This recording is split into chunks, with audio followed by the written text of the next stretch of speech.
diga para esse professor careca, boca torta e míope, se está aparecendo o slide. Ainda... Ah, não, foi. Agora sim. Foi, legal. Gente, então, nessa revisão que eu vou fazer para vocês aqui, o que é mais importante é que vocês tentem relembrar alguns assuntos que mais fizeram valer quando se fala da Idade Média, tá? Então, veja só isso aqui. Isso aqui foi mostrado numa das minhas aulas sobre a Idade Média no Ocidente, a Idade Média na Europa, e ela tem serventia para mostrar para vocês que quando vocês estudam esse período, vocês estudam sempre fazendo a divisão de alta e baixa Idade Média, tá? Então, olha só o que vocês têm que relembrar. Tchutchucos, Idade Média é todo um período da história que vai do século V, a partir da queda do Império Romano Ocidental, até o século XV, com a queda do Império Bizantino, mas estudado sempre em Ocidente e Oriente. Como assim? Vocês vão lembrar agora. Quando aconteceu a queda do Império Romano no Ocidente, a queda do Império Romano propriamente dito, o Império não era mais único, ele era dividido. Ele tinha a parte ocidental, a parte que caiu por conta das invasões bárbaras, e a parte oriental, que vai ser, depois da queda do Império Romano da parte ocidental, chamado de Império Bizantino, tá? Então é engraçado, porque quando vocês começam a estudar o grande período da Idade Média, vocês começam estudando o mesmo assunto, é a queda do Império Romano. O mesmo assunto, parte 2, tem a ver com as invasões bárbaras. Mas ao longo desse período, você vai ter duas frentes de estudo.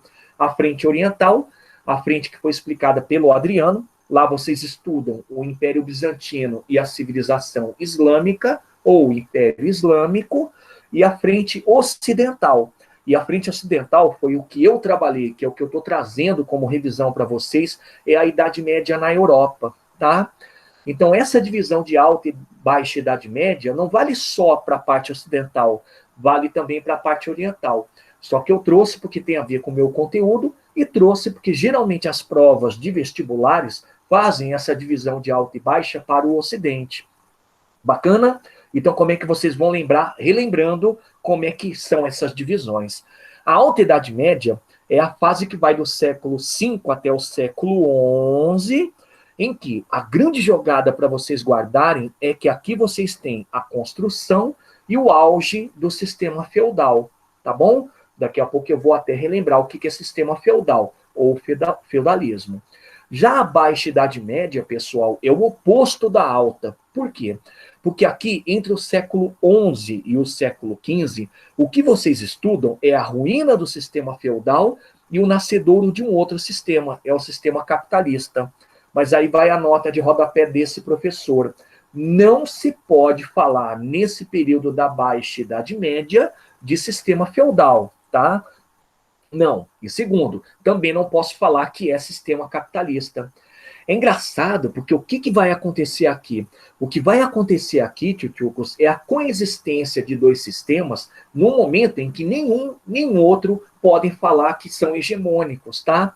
Então, enquanto o sistema feudal está caindo nessa baixa Idade Média, o sistema capitalista está começando a nascer e se projetar. Mas é como eu disse, o sistema feudal está quebrando e o capitalista está nascendo. Então, eu não posso falar que a Baixa Idade Média é uma época feudal só. Assim também, como eu não posso falar que a Baixa Idade Média é uma época do capitalismo, é uma coexistência, tá? Então, essa é uma época interessante, porque é uma época que a gente fala que é de transição. É a transição para a Idade Moderna que a gente começou a estudar com o absolutismo. Boa, boa? Então, vem cá. Alta Idade Média, volta lá. O que vocês têm que lembrar? O que vocês têm que manjar? Primeiro, esse período é um período em que, logo depois das invasões bárbaras ao Império Romano Ocidental, nessa região que um dia foi o Império Romano na Europa, você tem a formação de reinos bárbaros. Aí destacam-se quais? Visigodos, ostrogodos, vândalos, e dentre eles, o mais importante são os francos. Lembraram? E o legal, tchutchucos, é que quando eu falo dos francos, eu falo do seguinte: é o reino bárbaro que se manteve de pé qual, dentre todos os reinos que naquela época ocupavam o antigo Império Romano Ocidental e brigavam entre si, mas, sobretudo, é o império que vai fazer a mistura da cultura germânica, porque eles são germânicos, com a cultura romana. Essa mistura, tchutchucos, é o que vai gerar o feudalismo. Então, repare uma coisa interessante. Entre o século V e o século IX, nós temos a gestação do sistema feudal. E quem é que faz a gestação do sistema feudal? É o Império Franco, tá? É o império que vai misturar a cultura romana com a cultura germânica. Entenderam? Aí lembra lá, de todos os caras que comandaram o Império Franco, adivinha qual é o cara mais importante? Aquele que vocês têm que saber de cor e salteado. Qualquer prova, até em exame de sangue, eles vão cobrar. Carlos Magno. O Carlos Magno, pessoal, ele é muito famoso por quê? Porque ele foi o cara que reforçou a aliança com a Igreja Católica, e é muito interessante lembrar que esse reforço dos francos com a Igreja Católica possibilita que essa igreja sobreviva e que a cultura teocêntrica seja a cultura importante da Idade Média na Europa. Legal? Carlos Magno importante, parte 2, por quê? Porque é o camarada que faz a expansão real, verdadeira, e, digamos assim, mais consolidada do Império Franco. Ele ocupa praticamente tudo o que vocês chamam de Europa Central, a partir lá da fronteira com a Península Ibérica até a fronteira com o leste da Europa, englobando hoje os países que são a França, a Itália, a Áustria, a Alemanha. Então, com essa expansão, a gente vai percebendo que o sistema feudal, que depois vai se colocar como sistema importante da Europa, ocorre nesses locais. Outra coisa, parte 3 da importância do Carlos Magno, esse é o camarada, tchutchucos, eu acho muito bacana falar disso, que incentiva a cultura. Só que o interessante não é incentivar a cultura para todo mundo, ele incentiva a cultura para a elite. Leia-se, nobreza, e aí vocês vão ter a supremacia do latim. O que é muito legal falar disso? É que o latim ele se torna a língua oficial da Europa. Por quê? Porque a língua da igreja é a língua que é utilizada nas missas e passa, durante esse incentivo que o Carlos Magno faz à cultura, a ser a língua oficial da Europa. Esse incentivo que ele faz é chamado Renascimento Carolíngio, tá? E a importância do Carlos Magno final, aí é muito mórbido, mas vamos lá, é a morte dele. É assim, quando ele morre, pessoal, o filho dele assume, o filho dele é chamado Luís o Piedoso, só que o moleque assume, moleque é modo de dizer, tá? Ele assume num momento super complicado na Europa, em que estão rolando as invasões, por exemplo, magiares. Os magiares eram bárbaros que ficavam ali no leste da Europa, não tinham nem se convertido ao cristianismo, e vikings, os famosos vikings que vocês tanto amam. E o cara não consegue lutar nem com um, nem contra o outro. Ele tenta, tá? Então, o que vai acontecer? É uma época que se torna meio caótica, e eu estou falando do século IX. Mas o pior mesmo é quando morre esse moleque, que é o modo de dizer, o Luís o Piedoso, porque assumem os 3 filhos dele ao mesmo tempo, os netos do Carlos Magno, o Lotário, o Luís o Germânico e Carlos o Calvo. Quando eles assumem, tchutchucos, e não era para ter acontecido dos 3 assumirem ao mesmo tempo, até porque a tradição mandava que quem tinha que assumir era o mais velho, eles começam a brigar entre si. E a igreja fica apavorada, ela fala, putz, se esses moleques, agora também modo de dizer, tá? Brigarem por muito tempo, a Europa vai se fragmentar, o Império Franco vai se fragmentar, ou o Império Carolíngio, e a gente, a igreja, vai perder poder. Então ela fez uma coisa genial, ela criou um tratado chamado Tratado de Verdun, nesse século IX, tá? E o Tratado de Verdun é a divisão dos territórios que um dia foram parte do Império Franco ou do Império Carolíngio para os 3 netos do Carlos Magno, os 3 filhos do Luís o Piedoso. Uma parte vai ficar com o Lotário, que é a parte central da Europa, equivalente basicamente à Alemanha e o norte da Itália. O Carlos o Calvo, nome muito louco, muito eu, né? Vai ficar com a França, e o Luís o Germânico vai ficar com o restante da Alemanha, o que seria hoje a Alemanha mais próximo do leste. Mas não é para decorar, não, é para guardar o seguinte: com o Tratado de Verdun e essa fragmentação do Império Franco ou Carolíngio, a gente tem a consolidação do sistema feudal. Por quê? Porque nasce nessa época a ideia de que O rei, para ser reconhecido, ele tem que ficar doando terras o tempo todo. E o detalhe é, ele doa a terra para nobres. E quanto mais ele doa a terra para nobres, mais os nobres se fortalecem. E aí a gente faz a substituição. A gente substitui nobre pela palavra senhor feudal. Entenderam? Então, desse século IX, com o Tratado de Verdun, com o fim do Império Carolíngio, até o século XI, XII, mais ou menos, vocês vão ter o auge do sistema feudal. Vocês vão ter o sistema feudal como um mando figurino. E aí vem cá. Tchutchucos, o que é o sistema feudal? Como é que vocês vão entender o sistema feudal? O sistema feudal, ele é um sistema híbrido que nasceu da mistura da cultura romana com a cultura germânica. Quem fez essa mistura foram os francos, uau, que eu acabei de comentar. Mas é um sistema que vai ser uma realidade na Europa, verdadeiramente, a partir do século IX, ou seja, a partir do fim do Império Carolíngio. E como é que ele funcionava? Vamos lembrar. Ele é ruralizado, tanto na economia como na sociedade. Como é que vocês vão relembrar isso aqui? É ruralizado porque todas as atividades que dão dinheiro e dão projeção vêm do campo, tá? Então, a agricultura é a atividade mais praticada, é a mais importante. Entenderam agora por que nesse gráfico, aqui em cima, onde está a Alta Idade Média, você tem uma agricultura que sobe e uma atividade comercial que desce? É que é o seguinte, dentro dessa concepção agrícola, a agricultura era mais importante, por quê? Porque ela era modo de subsistência. E, por outro lado, era uma tradição germânica não valorizar moeda, não valorizar comércio. Então, o comércio começa a declinar, a agricultura passa a ser mais praticada. E aí, fora essa questão de que a agricultura era mais viável do que o comércio, vocês têm que olhar para fora. Lá fora, tchutchucos, coisa que o Adriano explicou, quem estava expandindo? Os islâmicos, como vocês sabem, e os islâmicos expandindo, eles estavam controlando o comércio na região do Mediterrâneo. Então, o europeu, ele não tinha como praticar mais atividade comercial, porque o comércio, além de não ser muito querido na Europa, ele não tinha produtos para serem trazidos ou vendidos. Por quê?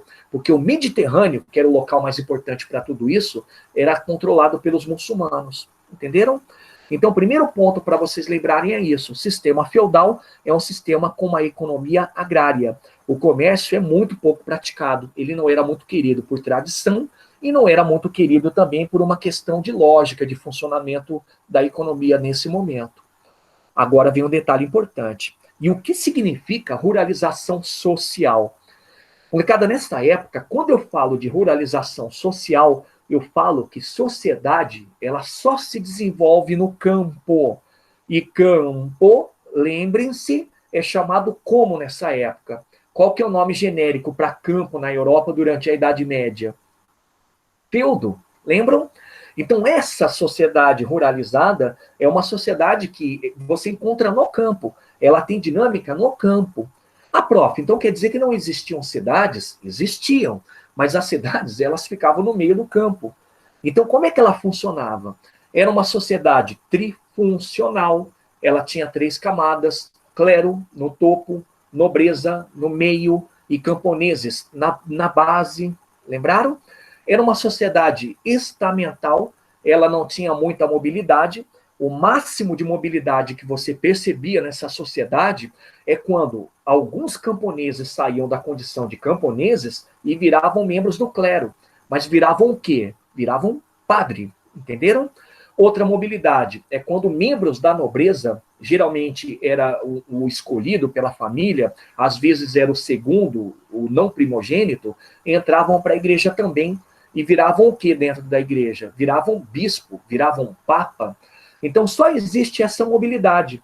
É a mobilidade que sai do camponês e sai da nobreza para virar clero. Agora, tirando isso, não tem nenhuma outra. Era impossível, por exemplo, um membro do clero virar nobre. Tá legal? Era impossível um membro do clero virar camponês, assim como era impossível um camponês virar nobre. Então, via de regra, a sociedade ruralizada era uma sociedade chamada estamental. Tá legal? Então, essa é a ruralização da sociedade. Entenderam? Aí vai lá, sistema feudal, política, como é que funcionava? Ela funcionava através do poder local. Lembra o nome que eu pedi para vocês guardarem. O nobre, genericamente nessa época, era chamado como? Era chamado senhor feudal. Uau! Eles são os caras que comandam a política dentro do sistema feudal. Prof, e os reis? Os reis continuam existindo. Só que rei Tiucus era mais um senhor feudal. Ele só era reconhecido como o mais famoso, mas ele era mais um senhor feudal. Então, quando a gente fala desse fortalecimento local, a gente fala do senhor feudal, é o dono de terra. Só que aí vai a outra nota de rodapé. Dono de terra que só tem terra por quê? Ou por tradição, ou porque ganhou. Galera, quem ganhava terra nessa época, guardem, por favor, era o nobre. E ele ganhava dentro de uma tradição germânica, de uma tradição bárbara, que era chamada beneficium e comitatus. Desculpa, o que é isso aí? Beneficium in comitatus era uma prática de doação de terra, esse é o beneficium, para ganhar lealdade ou apoio, esse é o comitatus. Então era uma coisa praticada entre nobres. Como funcionava? Um nobre A, eu, Augusto, precisa de alguém que tenha um bom exército para me auxiliar em caso de defesa e me auxiliar também no caso de eu querer uma guerra. Então eu procurava um senhor feudal e me aproximava dele, tendo ele um exército. Para poder ter essa relação de aproximação, o que eu entregava para aquele senhor feudal? Uma terra, um feudo. Então, a partir desse momento, você fechava essa aliança, porque o cara que recebeu a terra de mim é obrigado a ser leal comigo, é obrigado a me apoiar quando eu estava em guerra, era obrigado a me apoiar caso eu passasse por necessidade até de produção, entenderam? Então, era um fortalecimento local em que havia essa relação de beneficium e comitatus, e praticamente era uma relação, digamos, militar entre os senhores feudais. Vocês vão conhecer isso daí até numa prova como relação feudo-vassálica, tá? Mas eu insisto, tchutchucos, esse fortalecimento do poder local, utilizando inclusive essa prática do beneficium e comitatus, era feito só entre senhores feudais, tá bom? Por que eu estou falando isso? Porque vai aparecer em alguma prova a palavra vassalo. Olha que doideira. A gente tem um costume besta aqui no Brasil de falar, você é meu vassalo, como se você estivesse ofendendo alguém. E, na verdade, você não está ofendendo, porque vassalo é um outro senhor feudal. Lógico, ele é submisso, mas ele é um senhor feudal. É o cara que tem exército, é o cara que tem moral, é o cara que tem terra, entenderam? Então, quando você ouve a palavra vassalo, você não vai associar a camponês, você não vai associar a um pobre, você vai associar a um outro senhor feudal, tá bom? Então, isso aí é a política do sistema feudal. É uma política relacionada aos senhores, por isso local, e sempre fundamentada nessa história das relações feudo-vassálicas, beneficiam e comitatus. Beleza? E para finalizar, a cultura, pessoal. Olha que coisa interessante. A cultura do sistema feudal, muito própria dessa alta Idade Média, não que não houvesse na Baixa, mas aqui é muito própria, é, desculpa de novo, teocêntrica, tá? E o que é teocêntrica? Significa que Deus é o espelho de tudo, Deus é a referência para tudo, Deus é o centro. Então a igreja, ela é responsável por tudo aqui no sistema feudal. É responsável pela cultura. Aí o exemplo que eu sempre pego, carnaval, que a gente acha um barato, e é mesmo, apesar de eu não curtir pular, eu curto o carnaval, era uma festa pagã, cara. Só que ela foi transformada numa festa ligada à Igreja Católica. Então, culturalmente falando, a gente percebe que a Igreja Católica, ela comanda a Idade Média, ela comanda o sistema feudal. Mas por que, prof? Isso aí tem relação com cultura, tem a ver com comando. Galera, porque era uma festa pagã, a Igreja Católica não curtia o paganismo. Para quem não sabe o que é paganismo, o paganismo é aquilo que não era católico, tá? Não era cristão, mas ela também não queria coibir, porque se ela coibisse, ela perderia muito apoio, tendo em vista que muitos aqui que viviam na Europa eram de herança germânica. Então ela fez uma apropriação. Ela pegou essa festa pagã e transformou num momento dentro da Igreja Católica, que a gente chama de carnaval, mas para a igreja, praticamente, né, para quem lembra, é como se fosse um momento de reflexão. Entenderam? Outro, olha só o quanto a igreja é muito importante nessa época.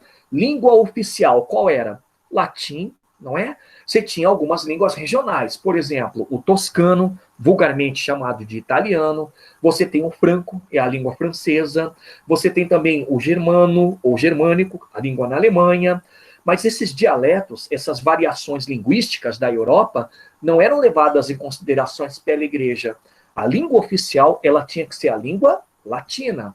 Então imagina você, camponesinho, analfabetinho, que 99% dos camponeses eram analfabetos, o 1% que não era, era aquele que entrava para a igreja católica, indo para uma missa.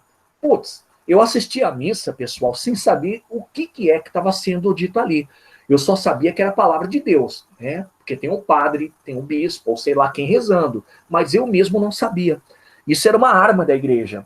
A Igreja Católica instituiu o latim não é por hombridade, não é por tradição, mas sim pelo fato de que usando o latim as pessoas, na sua grande maioria, não entendendo, elas seriam facilmente cooptadas, elas seriam facilmente doutrinadas. Entenderam? Então, resumindo, a cultura na Alta Idade Média, também na Baixa, mas aqui na Alta, porque nasceu e teve prioridade, era a cultura da igreja, era uma cultura teocêntrica. E cuidado, era a cultura que mandava. Era, inclusive, digamos assim, prevalecência da Igreja Católica responsável pela política. Ela, por exemplo, fazia acontecer a relação feudo-vassálica. Era a igreja que comandava a economia. Ela justificava que a pessoa, para ter algo, ela tinha que ralar, e o ralar significa trabalhar no campo, né? Era a própria igreja que justificava a sociedade trifuncional, a sociedade com 3 camadas, cada qual tendo uma função, né? O clero reza, o nobre luta ou administra e o camponês trabalha. E era ela também que falava o que era certo ou errado. Tá certo? Então isso é a Alta Idade Média. É isso que vocês têm que lembrar. Boa, boa? Vamos olhar agora a Baixa Idade Média? Pessoal, na Baixa Idade Média, a coisa vai ser bem diferente, tá? O que eu peço para vocês guardarem de regra é que na Baixa Idade Média você tem um pré-capitalismo. Então, por consequência, você entende que o sistema feudal está caindo. Mas aí é que está o gancho. Por que está caindo, prof? Vamos lá. Quando chegamos no século XI, olha lá, a divisão da Alta para a Baixa Idade Média, o cenário da Europa era o seguinte: o movimento cruzadista estava acontecendo, e todo mundo sabe que o movimento cruzadista foi uma espécie de movimento cristão criado pela Igreja Católica para defender as ideias cristãs no Oriente e salvar o sistema feudal. Boa, boa. Estava acontecendo também um crescimento demográfico. Por quê? Porque a qualidade de vida melhorou, a qualidade de vida foi apresentada de forma mais interessante para todo mundo, porque não havia mais invasões bárbaras, não havia conflitos entre senhores feudais, a Igreja Católica harmoniosa tinha criado até a tal da trégua de Deus, de que ninguém podia ficar lutando que nem louco em certos dias. E a última conjuntura nesse século XI é a conjuntura do renascimento comercial e urbano. Aí tem ligação com cruzadas. Vamos lá. Galera, cruzadas, quando aconteceram no Oriente, elas aconteceram para proteger o cristianismo contra o Islã, tá bom? Mas elas também aconteceram como forma de válvula de escape. Era muita gente que estava surgindo na Europa, o crescimento demográfico era muito alto, e a Igreja Católica precisava, digamos assim, matar esse excesso. Então ela criou esse papo das cruzadas, dizendo: vamos lutar em nome de Deus lá no Oriente, lá em Jerusalém, contra os muçulmanos, porque eles são invasores, porque eles são infiéis, e vai lá a patota. Vai lá o camponês, o nobre, o membro do clero, o senhor feudal, o rei, lutar contra os infiéis. Eles morrem. Eles vão tranquilizar o cenário de crescimento demográfico? Vão. Só que, galera, quando eles vão para lá, eles abrem espaço para atividade comercial. Muitos comerciantes começam a se aproveitar das cruzadas para quê? Para trazer produtos orientais, produtos que eram chamados de especiarias, e eram procuradas pra caramba dentro da Europa. Procuradas primeiro porque ninguém conhecia, e procuradas também porque era novidade, né? Era uma coisa importante para você usar para negócio, porque todo mundo vai querer, e era uma coisa até útil. Exemplo de especiaria: ervas que eram utilizadas para tempero e conservar carnes. Então, quanto mais as cruzadas iam para o Oriente e mais as relações comerciais entre o Ocidente e o Oriente se conectavam, mais o comércio nascia de volta aqui na Europa. E aí vai a minha terceira nota de rodapé da aula. Durante os meus conteúdos sobre Baixa Idade Média, durante as aulas sobre Baixa Idade Média, eu falei para vocês que o termo renascimento é muito errado. Por quê? Porque a impressão que se dá é que, desde a Alta Idade Média, comércio não era praticado. Desde a Alta Idade Média, a cidade não existia. E é o oposto. Sempre existiram, só que eram poucos usuais. O comércio era pouco praticado, vocês viram lá no gráfico, e a cidade era o local de pouca moradia. Agora, com essa nova realidade do século XI e produtos entrando na Europa, a coisa volta a florescer. O comércio passa a ser mais praticado, então você tem uma reativação do comércio, a cidade passa a ser procurada como moradia, então você tem uma reativação urbana, e tudo acontece dentro de um mesmo contexto. Olha lá os resultados. Com esse renascimento comercial e urbano, você tem o surgimento de feiras, locais onde você podia comprar e vender produtos.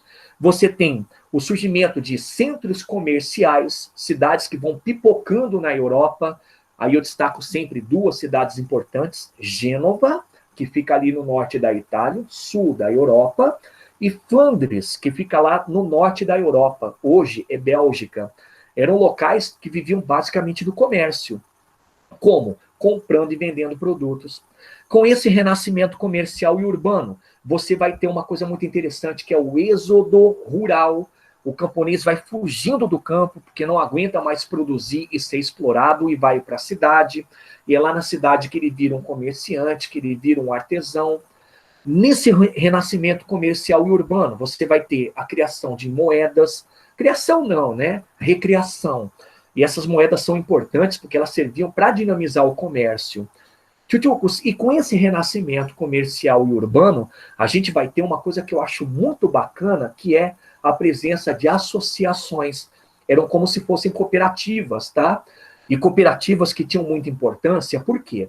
Porque uma corporação de ofício, que era uma cooperativa, servia para produzir produtos para venda.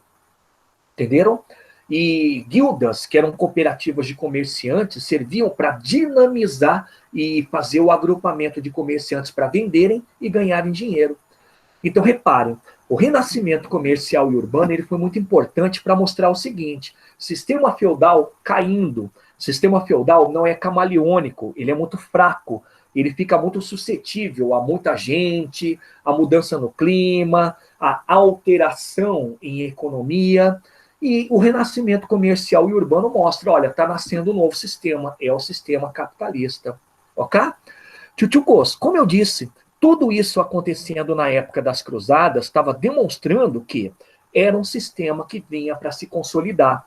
Era um sistema que estava vindo para superar o sistema feudal. E era um sistema que estava sendo muito vivenciado. Estava sendo vivenciado na cidade, mas por quem? Pelo camponês que acabou de chegar, que se tornou um artesão, pelo comerciante que era chamado vulgarmente de burguês, estava sendo vivenciado também por alguns, era uma grande minoria, tá? Menos de 1%, senhores feudais, que acharam interessante a atividade comercial e até deram apoio, e estava sendo vivenciado também pelos monarcas. Os monarcas estavam muito interessados com essa nova realidade.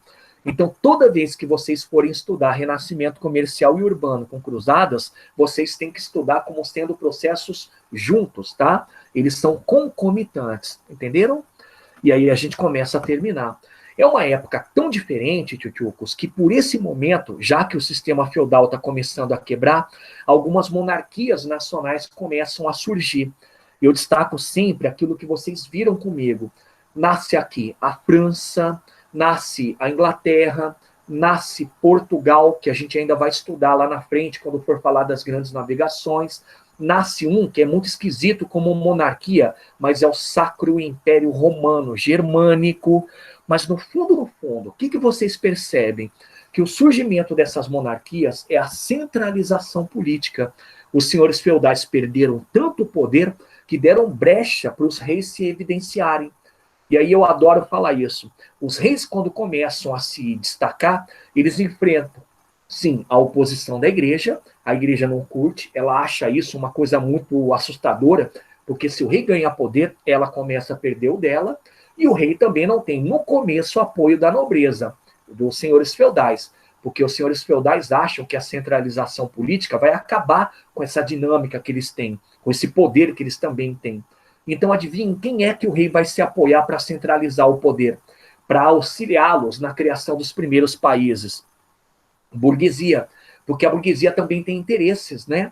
Enquanto o rei tem interesse em fortalecer o poder através da centralização, tomando os poderes da igreja e dos senhores feudais ou nobreza, os burgueses querem alguém para protegê-los, né? Que possa estabelecer uma única moeda dentro de uma área só, que possa apoiá-los e incentivá-los a praticar a atividade comercial. Então, essa aliança que deu origem às monarquias nacionais é uma aliança fantástica, pessoal, porque ela vai ser a condutora do que a gente vai chamar lá na frente Idade Moderna. Entenderam? Mas vem cá.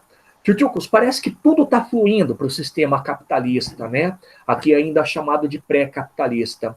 Parece que está tudo ruim para o sistema feudal. E está mesmo, né? Mas guardem isso, é uma frase de efeito que todo mundo tem que guardar. Nada é pior e não possa piorar. Tudo vai piorar.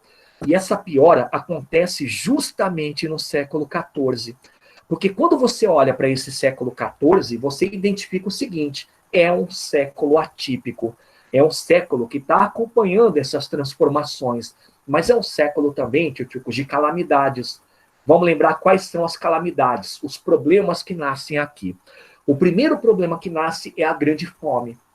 Opa, grande fome, que na verdade é o ápice de um problema muito crônico dentro da Europa. A Europa, desde o século XI, está passando por ciclos de fome. Por quê? Porque quando tem um crescimento demográfico, você tem que aumentar a exploração do solo. E quanto mais você explora o solo naquela época, menos você produz. Só que no século XIV, tchutchucos, entre os anos de 1315 e 17, a fome foi generalizada. Todo o continente europeu, nas áreas feudais, sentiram fome. Por quê? Porque o campo não estava produzindo, ele não estava aguentando. Por que parte 2? Porque muitos camponeses nem estavam no campo, eles estavam na cidade, então faltava mão de obra. E por que parte 3? Porque houve uma mudança climática. E essa mudança climática, tchutchucos, arrebentou a Europa. O que era muito quente em alguns locais se tornou muito frio. O que era mais temperado se tornou mais chuvoso. Então, num único período, entre 1315 e 17, a Europa passou por um puta ciclo de fome. E foi muito nocivo para quem? Para o sistema feudal. Porque essa grande fome é o reflexo do quê?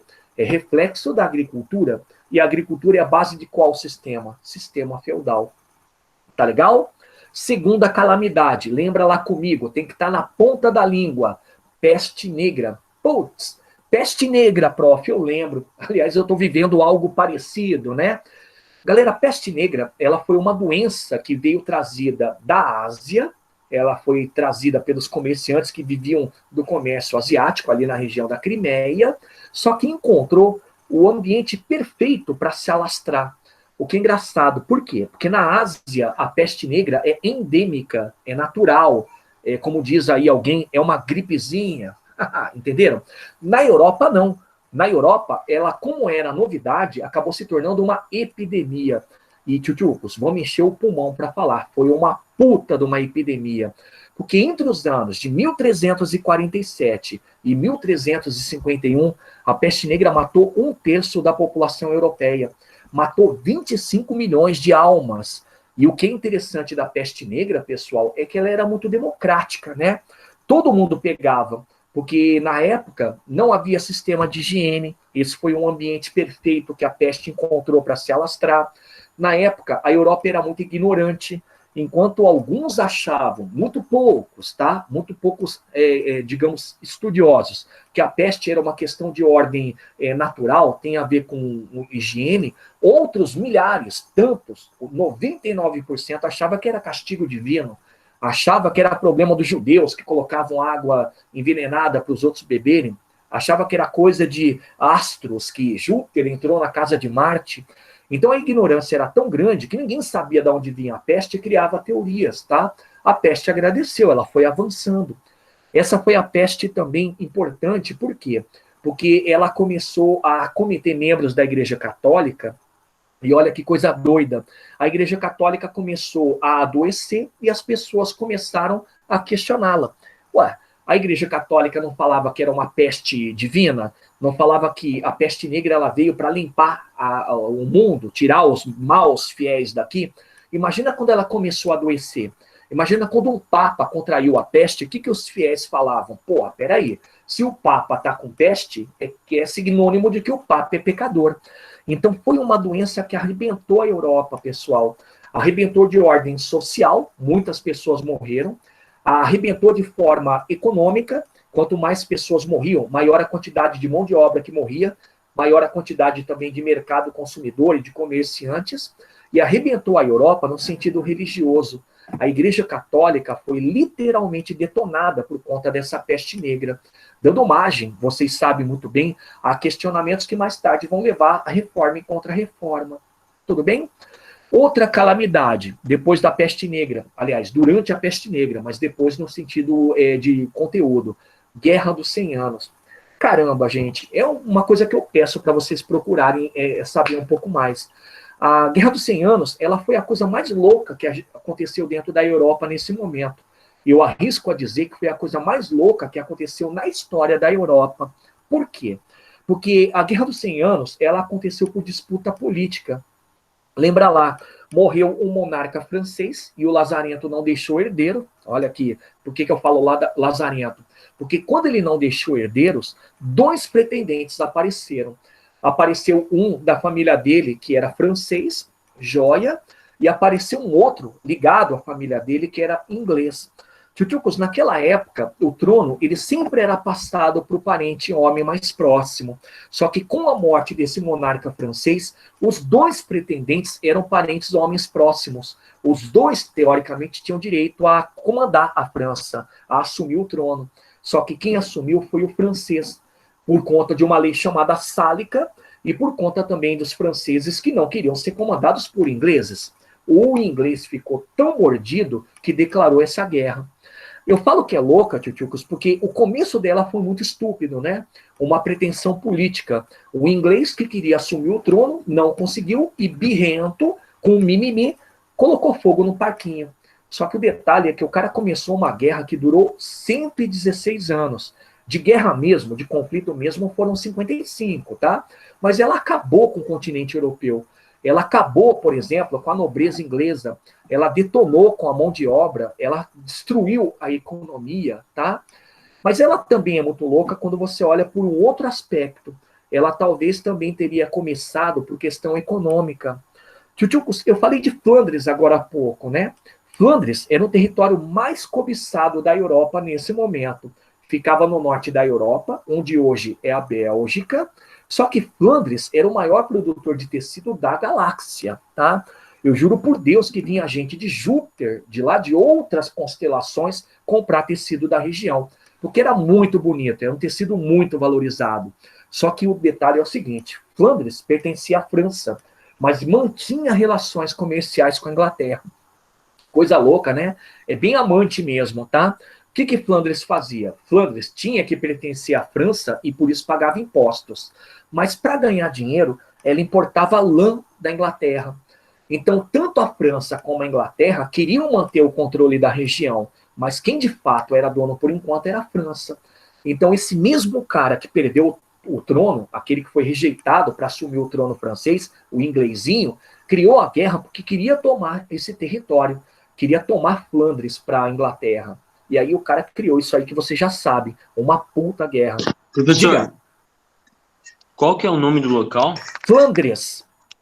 Não, Flandres. Flandres, não confundir com Ned Flanders, que é o vizinho do Homer Simpson, tá? É Flandres. É Flandres que é a Bélgica. Você pode chamar de Flamenga ou Flamengo. Alguém é flamenguista aí? Deve ter um monte de flamenguista, né, meu? O pai! Ô, garoto! É, a região Flamenga, que deu origem ao time Flamengo, é Flandres, é o território de Flandres. Tá certo? Professor, Diga. Perfeito, obrigado, professor. Imagina, que isso. Quem é que está falando comigo agora? é o Ita. Ô, diga aí, tá. Fala para mim. Entre a Guerra dos 100 Anos e a Peste Negra, tipo, elas aconteceram mais ou menos na mesma época. Na mesma Qual das época, duas matou mais? a peste negra, sem sombra de dúvidas, Ita. E, Muito tipo, mais. quantas pessoas depois de tudo isso sobreviveram? Porque Cara, só a muito Peste pouco. Negra foi muito. Foi. Se você for pegar a quantidade de mortes da peste negra, um terço, mais a quantidade de mortos da Guerra dos 100 Anos, o pessoal fala que é muito próximo de um terço, você vai ter uma puta galera que morreu, né, meu? E Muita ainda gente tem a fome, né? afirma, e isso, muita gente afirma que a Europa praticamente ela entrou em colapso geral por conta dessa guerra. Ela contribuiu para a quantidade de mortandades que já tínhamos por conta da peste negra. Sobrou muito pouco. Teve um historiador que fez um levantamento, é muito difícil fazer levantamento, porque é muito pouco documento da época, mas ele chegou à conclusão de que tanto a peste como a Guerra dos 100 Anos teria matado pelo menos 2/3 da população, fatalmente, muito provavelmente. Caramba. Muita gente, né? Mas é isso aí. Galera, então, aí fechando a Guerra dos 100 Anos, ela foi uma guerra que destruiu tudo, tá? Economia, sociedade e política. Mas tomem cuidado. A política que foi destruída naquela época é a política nobre. Os nobres se enfraqueceram. É mais um motivo para os reis começarem a se destacar. Economia, o que foi arrasado? O campo. Muitos campos foram tomados, muitos campos foram destruídos, margem para o sistema capitalista. E quando eu falo de sociedade, eu falo de desarranjo. Os camponeses começaram a ficar putos com o que estava acontecendo. E muitos começaram a abandonar campo, começaram a reagir contra o rei. Mas sabe qual que é a jogada mais legal do final da Guerra dos 100 Anos? É que a vitória foi francesa, ninguém imaginava. Teve uma época da Guerra dos 100 Anos em que o território francês praticamente era inglês, mas os franceses venceram.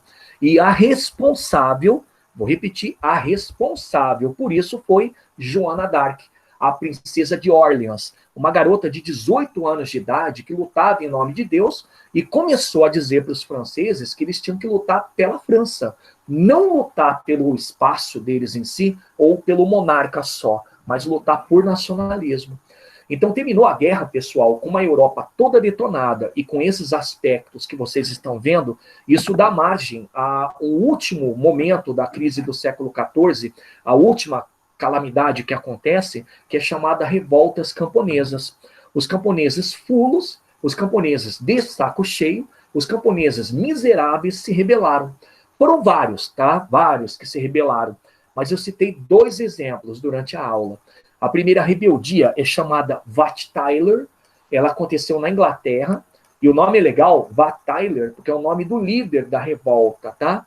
E ela foi muito louca, tchutchucos, porque ela chegou a invadir Londres. Olha que doideira. Os caras foram para Londres, e em Londres eles começaram a exigir que o rei acabasse com os impostos, que o rei acabasse com essa questão de que os camponeses tinham que contribuir para o esforço de guerra. Molecada, e quando eles tomaram Londres, exigindo tudo isso do rei, eles aproveitaram para soltar os presos, né, os prisioneiros das cadeias. Então, muitos camponeses acabaram favorecendo a liberdade daqueles que estavam presos. E grande parte desse pessoal preso estava preso por desacato ou estava preso por pequenos delitos, tá? Aí a outra que eu citei, a mais violenta. Eu falei de uma que foi legal porque invadiu Londres, mas ela não foi a mais violenta. A mais violenta é a segunda, chamada Jacques Queris. Ela aconteceu na França. E por que o nome Jacques Queris? Ou como diz o francês, Jacquerie, é que Jacques é um nome comum para camponês dentro da França. Jacques é João, tá?